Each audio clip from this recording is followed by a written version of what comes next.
High dear student, আমি তোমাদের নিকট পার্ট 2 বইয়ের দ্বিতীয় নম্বর সৃজনশীলটি নিয়ে এসেছি, যেটি হচ্ছে চয়ন ব্রাদার্স। নবম দশম শ্রেণীর পার্ট 2 বইয়ের দ্বিতীয় নম্বর সৃজনশীলটি নিয়ে এসেছি, যেটি হচ্ছে চয়ন ব্রাদার্স।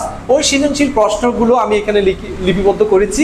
এইখানে তোমার first of all you should learn to journal, অর্থাৎ তোমাকে প্রথমে জাবাদাগুলো ভালো করে বুঝতে হবে। সো জাবাদা বুঝতে পারলে তুমি পরের ধাপগুলো ইজিলি ভাববা। আশা করি জাবাদাটা বুঝতে পারবা যদি ক্লাসটা খুব ভালোভাবে দেখতে পারো। আচ্ছা, তোমাকে এই কনসেপ্ট ওইগুলোই মনে রাখতে হবে। যা আসে আমার কাছে তা ডেবিট, যা চলে যায় তা আমার কাছ থেকে ক্রেডিট হবে। এবং নগদ টাকা যদি আসে নগদান হবে ডেবিট, নগদ চলে গেলে ক্রেডিট হবে। ওই কনসেপ্টগুলো ক্লিয়ার রাখলে তুমি অঙ্কগুলো খুব ইজিলি পারবা।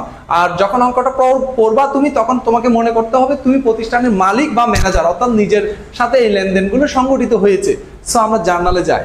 ওকে, জানুয়ারি 1 ব্যবসায়ী মূলধন আনা হলো। সবসময় জাবাদার মধ্যে প্রায় সময় এটাই থাকে, মূলধন আনা হলো। তাহলে তোমার মধ্যে মনে রাখতে হবে ব্যবসায়ী নগদ টাকা এসেছে, তাই নগদান হিসাব হবে ডেবিট, মূলধন হিসাব হবে ক্রেডিট।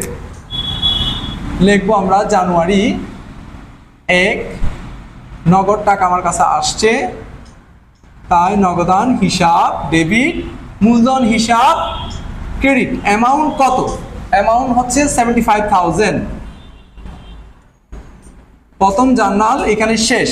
এরপর নিচের দ্বিতীয় নম্বর জার্নালের মধ্যে এসেছে 18,000 টাকা বেতনের একজন ম্যানেজার নিয়োগ দেয়া হলো।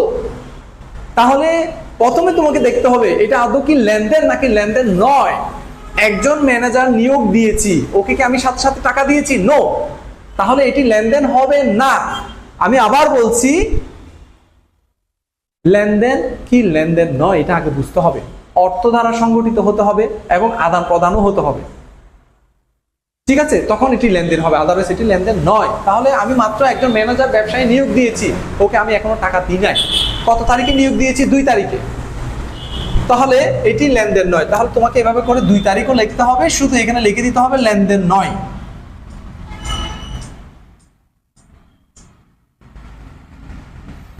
শেষ, অ্যামাউন্ট কিছুই বসবে না। ওকে, এরপর আমরা যাই জানুয়ারি 7 তারিখ, দ্বারে পণ্য বিক্রয়। তাহলে দ্বারে পণ্য তুমি বিক্রয় করেছো, তোমার কাছে প্রোডাক্টগুলো আছে। মনে করো তুমি প্রোডাক্ট বিক্রি করেছো, তাহলে পণ্যগুলো তোমার কাছ থেকে চলে গিয়েছে, বিনিময়ে তোমার কাছে নগদ টাকা আসবে। তাই আমার কাছে যা আসে তা ডেবিট, যা চলে যায় তা ক্রেডিট। কিন্তু দুঃখের বিষয়, এখানে সে তোমাকে নগদ টাকা দিতে পারেনি। সে বলছে এটা ধারে তোমার কাছ থেকে নিয়ে গিয়েছে। তাহলে ধারে তুমি পণ্য বিক্রি করলে, তাহলে বিক্রয় যা চলে যাচ্ছে তা ক্রেডিট। এবার তুমি কি পাবা? তুমি যদি কারো কাছ থেকে টাকা পাও তাহলে এটা হবে দেনাদার। তাহলে এখানে নোটটা লিখে রাখো, কেউ টাকা পেলে হয় পাওনাদার, কারো কাছ থেকে তুমি টাকা পেলে হবে দেনাদার। আমি টাকা পেলে কারো কাছ থেকে টাকা পেলে হবে দেনাদার, বা এটাকে আরেকটা নাম আছে প্রাপ্য হিসাব লেখা হয়। সেম বিষয়, দেনাদার বা প্রাপ্য হিসাব মনে রাখতে হবে। কারো কাছ থেকে টাকা পেলে, অর্থাৎ তুমি যদি কারো কাছ থেকে টাকা পাও, সে এই মুহূর্তে দিতে অপারগ কিন্তু পরবর্তীতে দিবে, বাকিতে লেনদেন হলে হয় এটা। তাহলে এটা হবে তোমার জন্য প্রাপ্য হিসাব বা দেনাদার হিসাব। তাহলে বিক্রি করেছো, বিক্রয় ক্রেডিট, প্রাপ্য বা দেনাদার হিসাব ডেবিট। তারিখ 7, দেনাদার,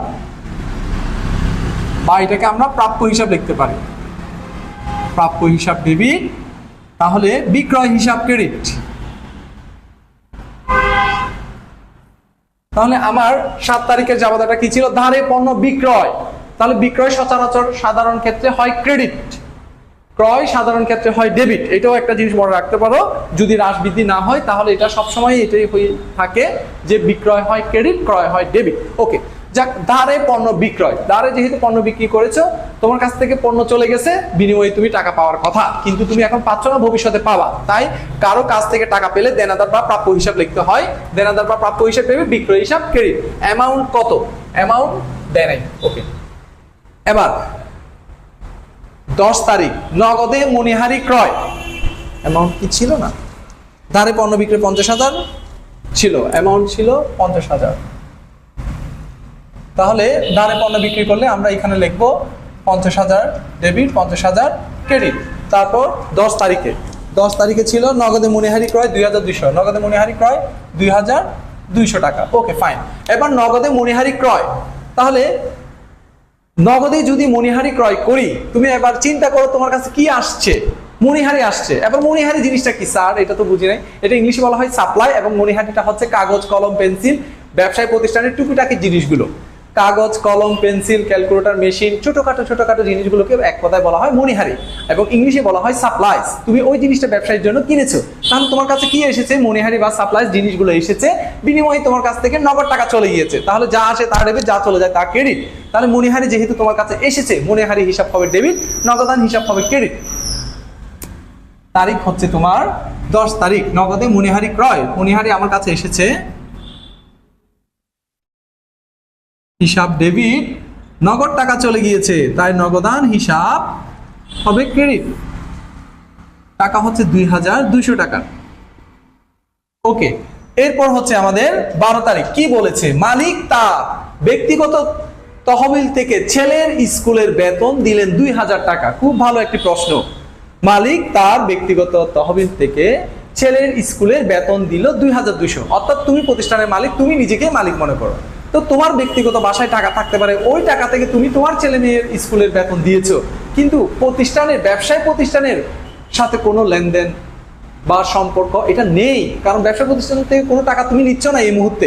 তাহলে এটা ব্যবসায় দেখার বিষয় নয়। মালিক যদি ব্যক্তিগতভাবে ব্যক্তিগত প্রতিষ্ঠান থেকে, ব্যক্তিগত তহবিল থেকে, তার ব্যবসার বাহিরের হিসাব থেকে যেহেতু সে যদি খরচ করো, যা করো, এটা ব্যবসায় দেখার বিষয় নয়। ব্যবসায় কোনো ধরনের এই ধরনের লেনদেন আসবে না, ঠিক আছে? তাহলে এটি লেনদেন নয়। মালিক তার ব্যক্তিগত তহবিল থেকে ছেলের স্কুলের বেতন দিল 2,000 টাকা, এটি লেনদেন নয়, এটা লেনদেন হবে না। তাহলে লেনদেন নয় লিখে দিব আমরা, লেনদেন নয়। ওকে, এরপর